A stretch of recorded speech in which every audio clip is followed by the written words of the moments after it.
महाराष्ट्र की राजनीति में हलचल मचाने वाले संतोष देशमुख हत्याकांड ने सत्ता के गलियारों में भूचाल ला दिया। मंत्री धनंजय मुंडे का इस्तीफा इस कांड से सीधे तौर पर जुड़ा हुआ है। जब मुख्यमंत्री देवेंद्र फडणवीस ने उन्हें पद छोड़ने को कहा तो ये साफ हो गया, ये मामला बहुत गंभीर था। आइए जानते हैं कि ये पूरा मामला आखिर शुरू कैसे हुआ।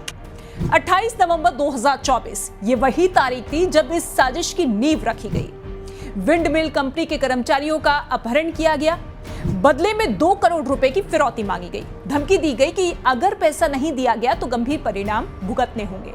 जब फिरौती नहीं मिली तो सुदर्शन घुले और उसके साथी सीधे फैक्ट्री साइट पर पहुंचे, जहां पहले से कई सुरक्षा गार्ड और कर्मचारी मौजूद थे। घुले और उसके गुर्गों ने वहां जमकर उत्पात मचाया, लेकिन तभी गांव के सरपंच संतोष देशमुख को इस घटना की भनक लग गई। दुश्मनी की कैसे हुई शुरुआत? देशमुख ने बिना समय गवाए कुछ ग्रामीणों को इकट्ठा किया और मौके पर पहुंच गए। घुले और देशमुख के बीच तीखी बहस हुई, जो देखते ही देखते मारपीट में तब्दील हो गई।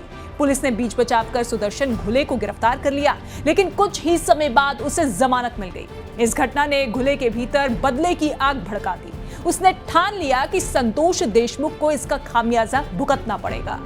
बदले की आग में हत्या की साजिश। 9 दिसंबर 2024 को सुदर्शन घुले और उसके गुर्गों ने देशमुख की गाड़ी को घेर लिया और उनका अपहरण कर लिया। कुछ घंटों बाद ही उनके शव के मिलने की खबर आई, लेकिन ये केवल हत्या नहीं थी, बल्कि एक ऐसी हैवानियत थी जिसे सुनकर रूह कांप जाए। हैवानियत की हदें पार। हत्या की तस्वीरें सामने आई, जिनमें दिखा कि कैसे संतोष देशमुख को पहले बुरी तरीके से पीटा गया।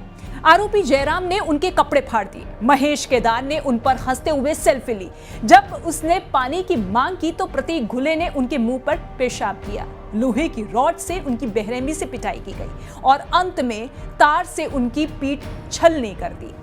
इतने से भी मन नहीं भरा तो आरोपियों ने मरते दम तक उसे कार से बांधकर घसीटते रहे। नाम आने के बाद मची खलबली।